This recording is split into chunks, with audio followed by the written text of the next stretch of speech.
We're back in the casual attire, and I wanted to go into part 3, you can call it, of the reaction video to Mark Williams Thomas podcast. Just some points. First point was, you said that Ahab was still heavily involved in the dealing scene. I just wanted to go through your evidence for this. Maybe I need to speak to you face to face, I don't know. Are you at the inquest? Let's delve in a little bit further, shall we? And grab that drink. It can be water, whatever. Carry on working, carry on driving with hands free on. And welcome to Aldon's Reviews and True Crime.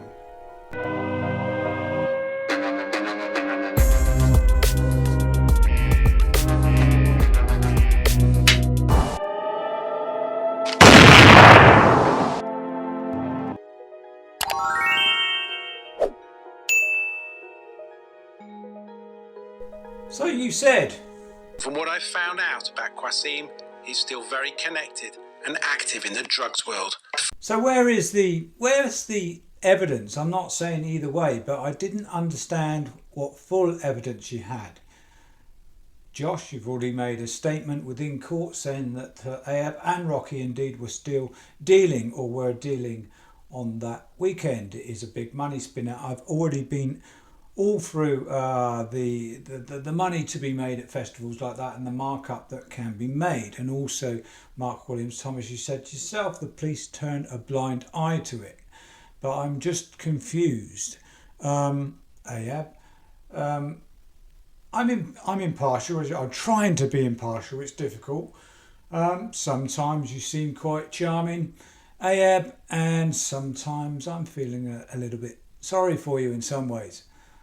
However, there still needs to be a delve into what's going on, what was going on, what was intertwined into Jay's timeline. So, with these statements being made with Mark, they seem to be little snippets of statements being made. But that's it. And there's a closure of it's an accident and I'll just leave it with you. But you haven't delved in further. There were phone calls. This is phone calls. I was under the impression that you were over there in these 3 days. I don't know why you labelled a time limit. Was it to do with money when you're out there? Did you only have a hotel lasting for 3 days? I was under the impression that you got to them face to face out there in a semi-professional setting, maybe a hotel lobby or something like that, across a table, so you can actually see what's going on, maybe have somebody with you who understands body language. That's what I thought, but they were just phone calls. Do you have evidence that it was them? A lot of people were saying it was different people. I'm not going down that avenue because I don't simply know. We're presuming it was them on the phone. I've got no reason to believe it wasn't the actual witnesses on the phone, but it is open to abuse. So you could put someone else on. A lot of people were saying that Brandon sounded older. No reason to believe anything different. We've already pulled out an untruth. Why do I not want to call it a lie? I still want to be friendly with these witnesses. I still see the good in people. It's contradictory. So we're trying to pick up snippets of information from what you've left, which is just dropped a little bombshell and then you pulled away and then said accident, must be accident. Disregard everything else that's going on, even though you're putting that across. And you did say that he was still dealing. He was dealing then at the time he was dealing, he was carrying on. Don't know. My problem is, let's say he wasn't, but my problem is the Airbnb. Why out at the Airbnb?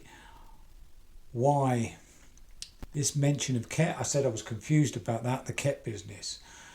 I'm not sure whether Ahab you would drop yourself in it and say that it was yours and you were dealing, etc. Although Mark did say, don't worry about what you were doing.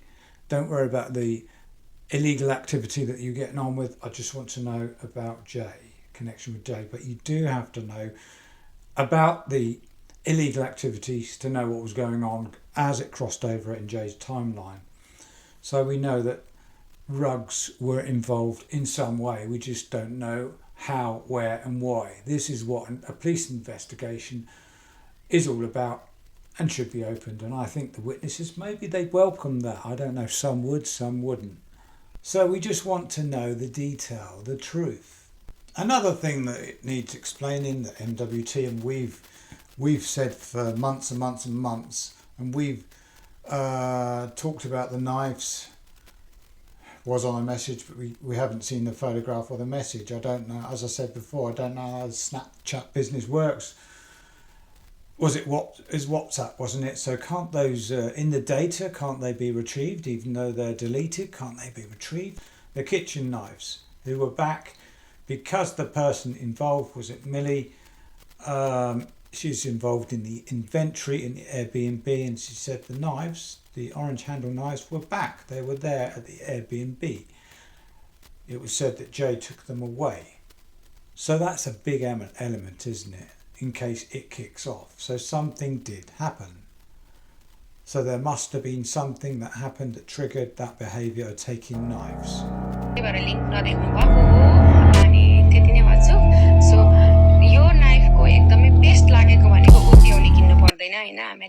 So drawing down into my conclusion, the knives need explaining.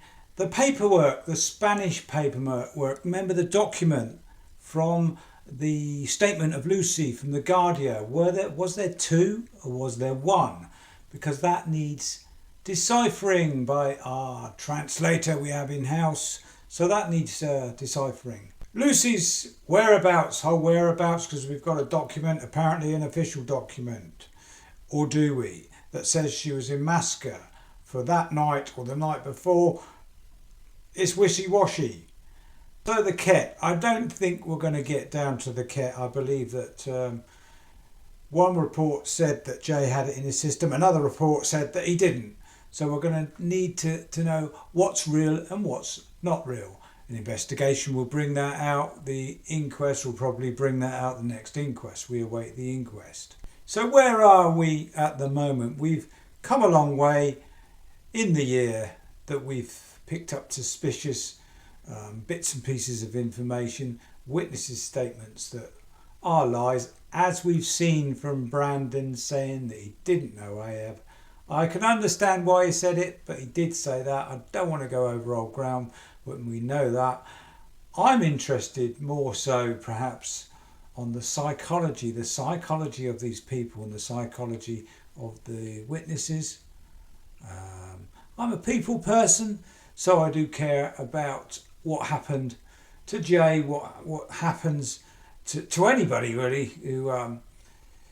who disappears like that and apparently has an accident or is involved in some sort of foul play that may have led to manslaughter, or indeed, do we have any information at all that suggests it may have been murder?